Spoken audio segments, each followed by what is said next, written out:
Bonjour à tous. Nous voici dans cette troisième capsule qui sont sur les conséquences des positions que l'on a vues précédemment. Donc, comment vous vous sentez dans toutes vos positions actuellement au travail, on s'entend. Est-ce que vous sentez des douleurs, des inconforts, des blocages et des maux de tête? À quel niveau en fait vous ressentez vos douleurs? Est-ce que, dû par exemple à certaines postures, on peut avoir mal en bas du dos, on peut aller avoir mal au trapèze, on peut aller avoir mal à la nuque, à force de trop taper sur l'ordinateur aussi, on peut avoir mal aux mains et donc aussi aux avant-bras. Est-ce que, à force d'être au téléphone, est-ce que vous avez souvent des torticolis ou des blocages à ce niveau-là? Dites-moi un peu ce que vous ressentez quand vous êtes dans des positions inconfortables. Qu'est-ce que ça vous provoque? Est-ce que vous sentez les tensions dans ces moments-là? J'aimerais que vous m'en dites un petit peu plus justement sur vos ressentis, sur votre capacité à travailler à travers ces positions. Une autre des conséquences qu'il peut y avoir aussi par rapport aux douleurs, on peut aussi avoir mal aux fesses. Alors, ça peut peut-être vous faire rigoler, mais quand on est assis très longtemps, et ça m'arrive également, au bout d'un moment, on a quand même mal aux fesses. Et le but, ça serait de savoir qu'est-ce qu'on peut faire pour arrêter d'avoir mal aux fesses. Mais voilà. Après, selon aussi vous, si vous bougez beaucoup ou pas assez, essayez de voir justement les zones de douleur.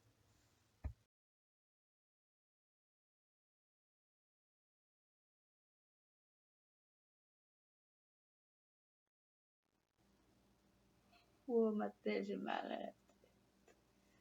Eh oui, qu'est-ce qu'on peut faire contre les maux de tête? Et surtout au travail. Alors, on travaille, et puis déjà que des fois ça nous plaît, des fois ça nous plaît moins, puis on est fatigué, puis il y a plein de choses qui s'accumulent, et puis on a un gros mal de tête qui arrive. On ne sait pas forcément d'où ça vient, ou ça peut être le fait d'être des fois trop devant les écrans, mais on ne peut pas se décrocher des écrans. Qu'est-ce qu'on peut faire? J'en ai mal à la tête. Ah ah! Qu'est-ce que je vois devant moi? Un verre sans eau dedans. Êtes-vous sûr que vous buvez assez? Parce que un, un enjeu principal dans les maux de tête, c'est le manque d'eau. Donc plus on se déshydrate, plus on risque d'avoir des maux de tête. Et surtout si on est beaucoup devant les écrans. En général plutôt l'ordinateur. Mais le téléphone aussi joue parce que à force d'être devant l'ordinateur, d'être au téléphone, les positions peuvent, surtout au niveau de la nuque, déjà jouent au niveau de la tête. Donc on a souvent mal à ce niveau-là, selon évidemment les positions que l'on prend. Et des fois, alors il y a plusieurs types de maux de tête. Pour savoir les identifier, c'est pas toujours facile parce qu'on peut avoir des maux à ce niveau-là ou derrière. Donc déjà, essayez d'identifier, voilà, où est-ce que vous avez mal à la tête. Premier point. D'essayer de boire plus et de vous forcer à boire parce que je sais bien que c'est pas facile. Vous êtes peut-être cloué à votre écran et à votre siège.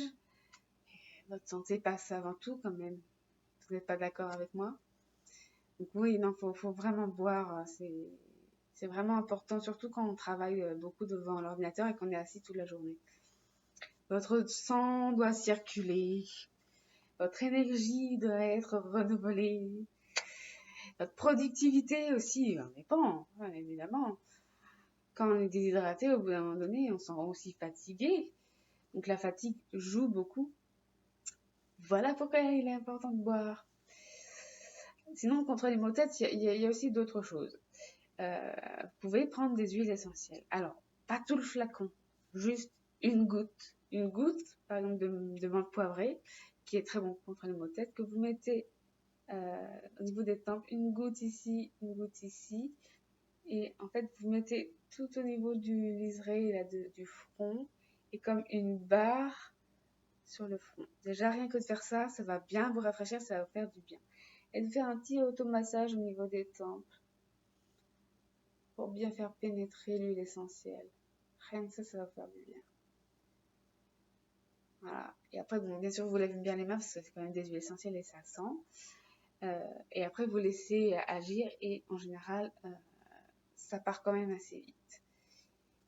Alors, certes, même si ça sent, c'est quand même très efficace. Vous n'êtes pas d'accord? Donc ça, plus boire, c'est les indispensables pour entraîner les maux de tête. Après, si vous avez toujours mal à la tête malgré tout, bon, je préfère que vous allez voir quand même un médecin pour voir ce que c'est. Après, peut-être que c'est rien.